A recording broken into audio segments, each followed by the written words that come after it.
I think I should also note now that not every person that you reach out to is going to reach back out. No, but not every person that you're interested in talking to is going to be interested in talking to you. So that's something you should be prepared for. Hi everyone, welcome to my channel. My name is Eniola, but you can call me the Global MC. On this channel, I talk about this international student experience. I talk about my work as a journalist. I give out some tips and tricks to up-and-coming journalists that they can begin to use. I also want to bring in some of my other journalists and talk about the experience writing, reporting on some of the most important issues in today's world. So stick around if those are some of the things that interest you. On today's episode, I'm going to talk about sourcing in journalism. So this is my first journalism video. I'm very excited and I hope that you find the tips that I have to share very helpful, and let me know how you use them or what are some of your own tips if you come across this video. So today we're talking about sourcing as a journalist. Now I know many other industries use the word sourcing, but when a journalist says a source is calling them or a source is finally talking to them, that means somebody who they want to use as part of the story that they're working on. That person has vital information that they want to share, or if they are talking about something that has very expert knowledge, so a source can have that expert knowledge and want to share it with the journalist. So that is basically what sourcing is for everybody out there to know. But how exactly should you go about finding such sources? What kind of sources do you need? And who's the best source for what story or whatever story that you're writing? Today, I'm going to give you 5 tips that I have used personally and have worked for me. So feel free to use any of these things and let me know what your successes are moving forward after hearing all of these tips. So the first thing you want to do is know exactly what the story you're working on is before you even reach out to anybody. So if you're working on a story about entrepreneurship, for example, there are so many people that could talk about entrepreneurship. There's so many angles that entrepreneurship can take. What kind of entrepreneurship story are you doing? Is your story based off of entrepreneurship in general, or is it based off of a specific industry, a specific endeavor? What brought about the story idea? How did you conceive the story? So those are some of the things you want to begin to think about before you begin to reach out to anybody to speak with you on any topic that you're trying to write about. Who do you need to be speaking to? What's the length and the breadth of the story? What's the scope of the story you're trying to get to? What's the outline? And who do you need to fill in the blanks that you do not know the answers to?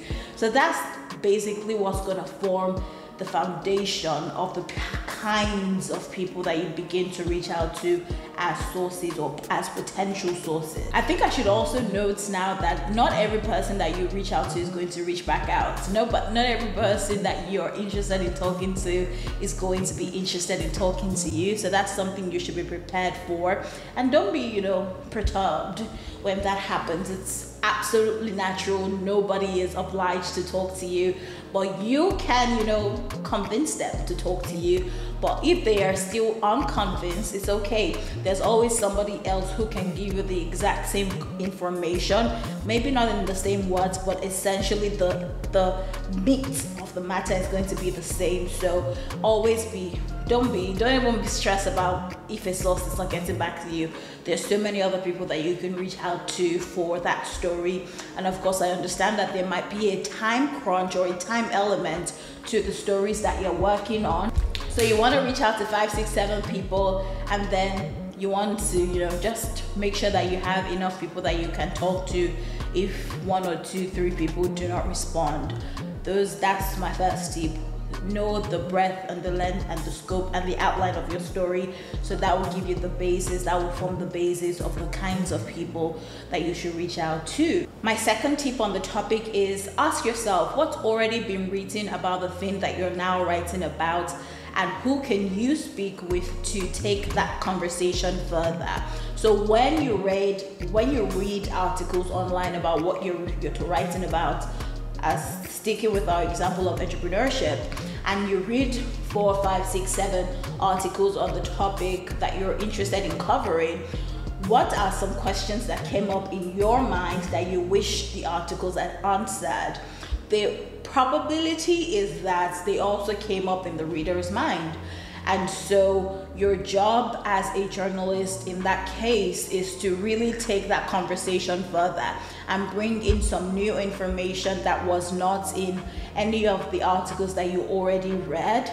A lot of times I find that many people just repeat the same things over and over again, but there's so many people that we could be talking to. If somebody has already been quoted in one paper, it's okay to reach out to them for a reference or somebody else that you can talk to on the subject, but you do not have to interview the same person that every other news outlet has interviewed. Obviously, if it's a criminal, you cannot just be looking for criminals on the road. There's only one criminal that committed the crime, so that's the person. But if it's like a subject matter expert, then there's so many others that you could be speaking with on the subject. So you want to really know how you can take the topic further and who will be the best person to take this topic further that you can speak with. So that's my second tip. Number 3 for me is looking at who are the people that have already been voices on the subject that I'm talking about, and then who are some new voices that might have never been asked to speak to the news or speak with the journalists on the subject. Those are some of the people that we need to begin to bring into the news. There's so many people, because a lot of news is white and a lot of news is male.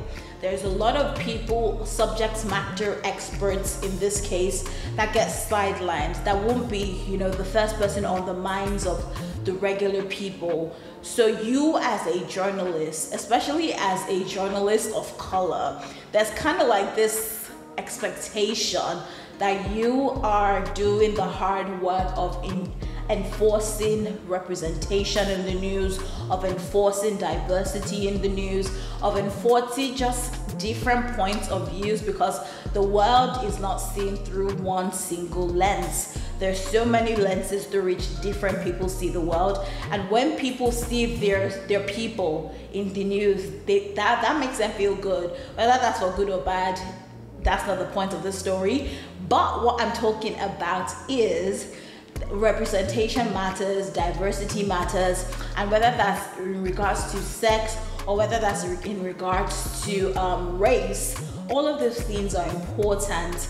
There's subject matters experts in finance, in biology, in history, that are just waiting to be found, really. And as a journalist, it's your job to find those people and really give them a platform for them to voice their opinion and voice their expertise. All right, so that's my third tip.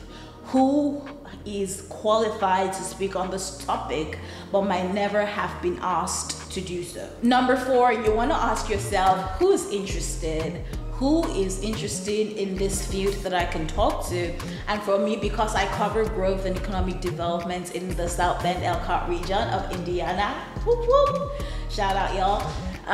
One of the kinds of people that I'm always looking to, talk to are like founders, professors creating really great inventions, founders or entrepreneurs who are coming to the university to purchase or buy these inventions and commercialize them.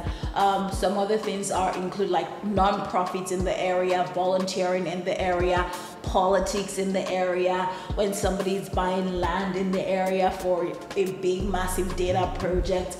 Those are some of the people that I want to talk to. If somebody's moving their headquarters out of Indiana, out of my area or into my area, I want to know who they are and why they're coming here and what their plans are. So those are some of the people that interest me on my beat. So you want to know who's interested on your beat before you can even, begin to go all out on your beat, whatever it ends up being.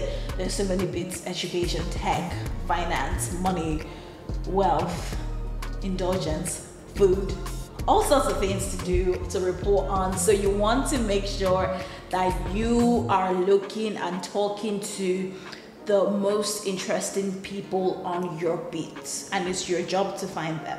My final tip for you today is social media. Social media is so underutilized. I know we do a lot of like memes and fun stuff on there, but there's so much more you can do with social media as a journalist. I think one of the first things is to make sure you even have a presence on social media, because you cannot know everybody, but because you are one person, many people can know you. And so that's visibility that social media brings will also help you find some of the most appropriate people to talk to that might not usually be seen in the news. And so that's one of the benefits of social media. Personally, LinkedIn is my G when it comes to news. I make sure that whenever I write a story, I post it there, and people read it, people comment, people follow me from the posts that I make.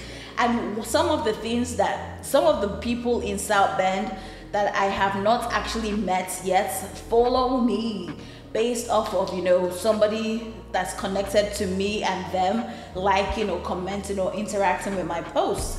And so that's going to help me build a larger network of people in South Bend, in the region, in Elkhart, in LaGrange, in Shipshewana over the long run, because like I said, it's a network of people that are connected to each other that I may not personally know, but because they're linked to someone that I know, my post shows up on their feed and they can now know, oh, this is the new South Bend Elkhart reporter for Inside Indiana Business. And voila, now I have somebody new that could potentially be a source to me in the future.